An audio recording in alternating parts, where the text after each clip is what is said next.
Chickens!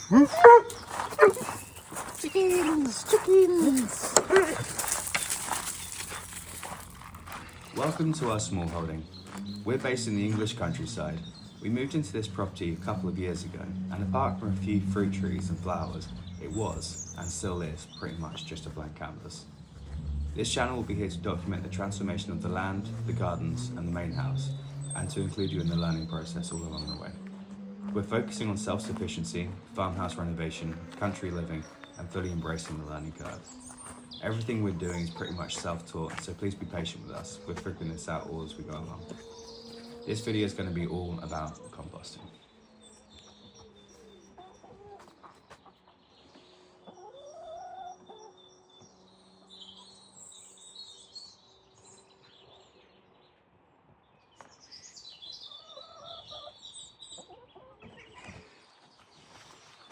So, why is composting so important on a small holding? Composting is absolutely essential on a small holding. It helps us reduce waste, recycle nutrients, and build healthier soil without having to rely on expensive shop-bought compost. We generate a lot of organic waste just by living and running the small holding. Food scraps, garden clippings, animal bedding, manure. Instead of this all going to a landfill or piling up somewhere, composting is turning into something useful. Good compost improves the soil structure, helps retain moisture, and supports healthy plant growth, which is vital when you're growing your own food. Plus, it saves a huge amount of money in the long run.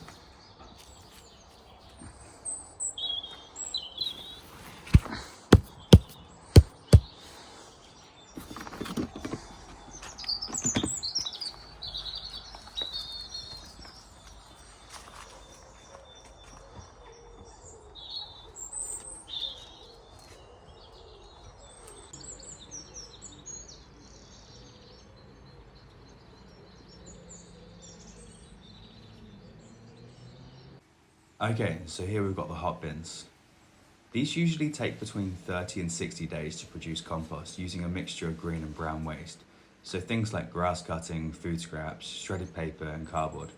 Since using them, we've drastically reduced our household waste, practically eliminating all food, garden and cardboard waste. Once loaded up properly, they take a couple of days to reach their peak temperature, and then each bin can generate around 180 litres of fresh compost in less than a month. Thanks to our current setup, which I'm going to show you today, the regular supply of fresh material, mine are running a bit faster right now, producing compost in about 14 days. So why is composting so important on a small holding, and how do you do it correctly? Composting is absolutely essential on a small holding. It helps us reduce waste, recycle nutrients, build healthier soil, without having to rely on expensive shop-bought compost. But to get composting right, it's really important to get the balance between green and brown waste correctly. A good rule of thumb is to aim for around a 50-50 mix. Green waste is high in nitrogen and includes things like food scraps, grass cuttings, chicken manure, coffee grounds, young plant material.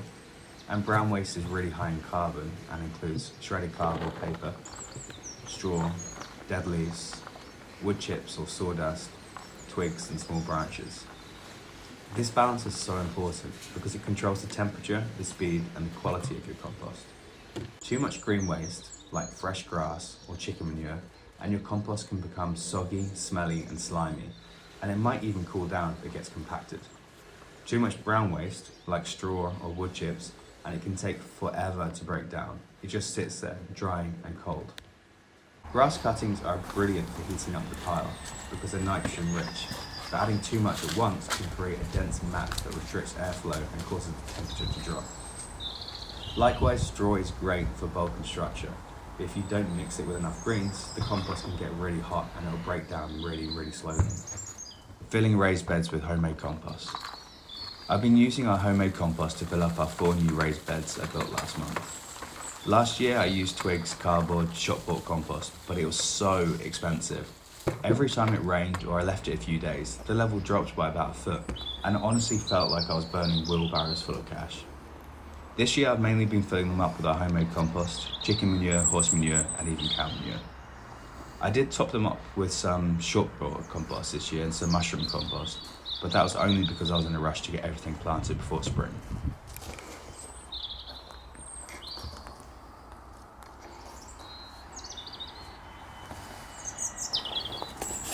When it comes to manure, each type behaves a little differently. Chicken manure, for example, is very high in nitrogen and can really heat things up, but it's strong stuff and it should be balanced with plenty of carbon. Horse manure often contains a fair bit of straw or wood shavings, so it's a bit more balanced, but it can still benefit from added greens. Well-rotted cow manure tends to be gentler and more broken down, making it perfect for adding for maturity and microbial life to your compost. So really, it's all about playing around with your mix, paying attention to the smell and the temperature, and just tweaking things as you go. My 3 biggest tips for effective composting. Number 1, get the balance right. Aim for roughly 50% greens and 50% browns. If your compost smells bad, you probably need to add more browns. If it's cold and dry, try adding more greens. Number 2, chop it small. The smaller the pieces, the quicker they'll break down. Shredding up cardboard, chopping up plant stems, and using a garden shredder makes a huge difference. Number 3, turn and monitor the heat. Turning or mixing the compost helps aerate it, and it also helps speed everything up so much. If your bin isn't heating up, check your moisture and mix. It should feel like a wrung out sponge.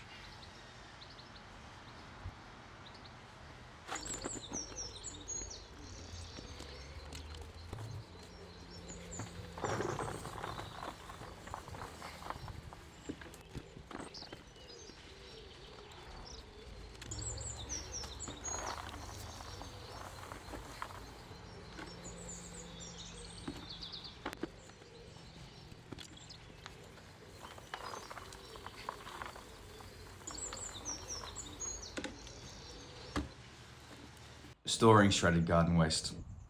This builder's bulk bag here is full of old garden waste I shredded using our garden shredder. I don't have a video of it running just yet, but it's one of our most well-used tools here. It can chop up big branches and woody garden waste into tiny little pieces that break down so much faster in the compost. Also, it's really good fun to use.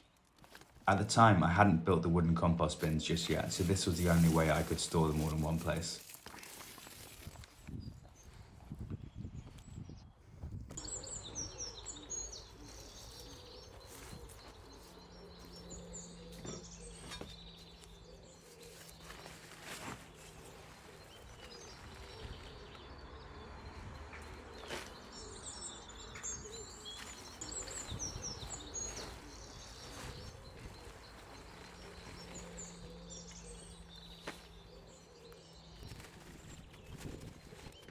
Building the wooden compost bins. I built these wooden compost bins recently. Each one is 1.2 cubic meters. Before I had them, this whole area was just a big messy pile of garden waste that didn't break down very quickly at all. And it looked really messy. These bins are made from UC4 treated timber planks, and I used metal angle brackets to hold everything together internally. They actually get really hot, especially when they're filled properly and mixed well. I use these bins as the first stage of composting before transferring everything over into the hot bins for the final stage. Originally I only had one hot bin and it was just always full and it was really slow. It took over 60 days to get compost. But now with these extra bins and the better flow, I've got a constant supply of fresh compost. I fill these with garden waste, grass cuttings and horse manure, but I really don't put any food waste in these because I want to avoid rats or pests.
Chicken coop composting gold. Our chickens are an amazing source of composting material. We've got 11 chickens now, picking up 4 last month, and they produce a steady supply of high nitrogen chicken manure, along with straw bedding, which helps balance things out in the compost. Inside the run, we use Builder Sharp Sand as a flooring. I use a cat litter style scoop to collect the manure, and we do a deep clean of the coop once a week. Every time we pop into the run, which is a few times a day, we'll top up the little black bucket with whatever manure we can find. This keeps the coop clean and gives us a regular stream of high quality material to add to our homemade compost.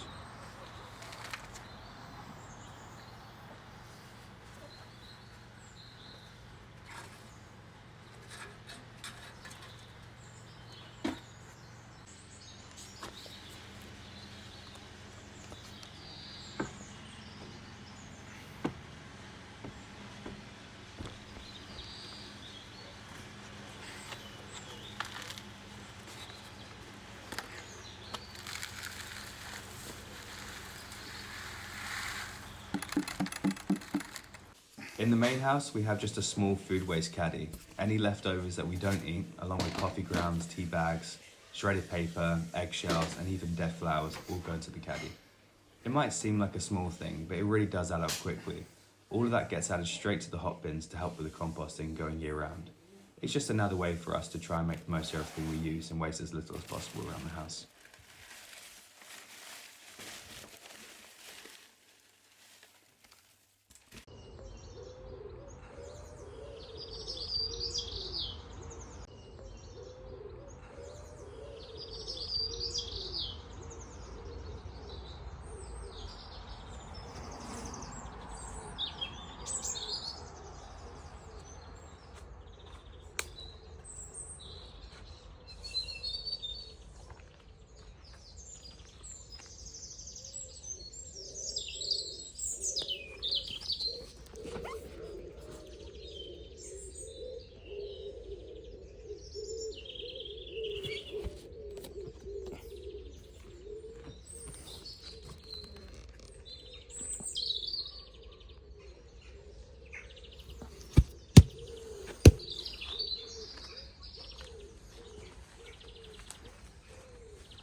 At the moment, I've been using a makeshift trailer with my henchman wheelbarrow balancing on a fence post behind my lawnmower.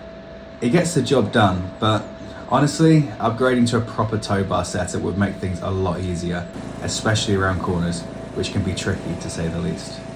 For now though, it does work.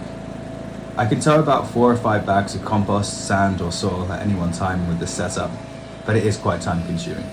A larger wheelbarrow would definitely speed things up a lot. The day I had 3,000 litres of compost, soil and bark delivered, my John Deere had an electrical issue, so I ended up relying on German engineering instead, using the BMW. Surprisingly, it did fit a lot of bags in the boot, and I even got to enjoy the heated seat while hauling everything. Always a plus.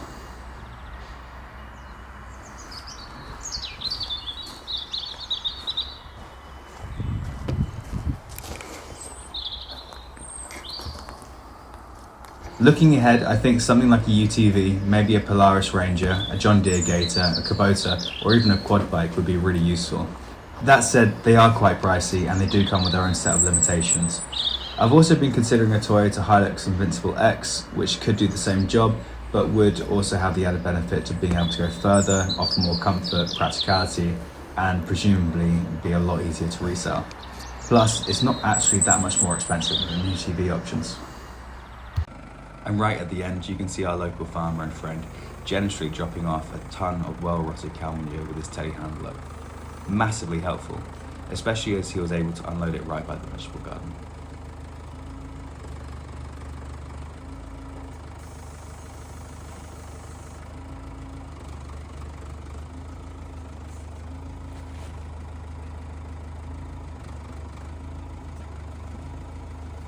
So there you have it.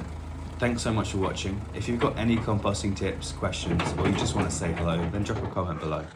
We'd love to hear how others are tackling composting or smallholding life in general.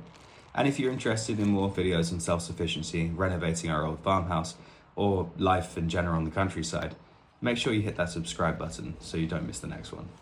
I'll see you in the next video.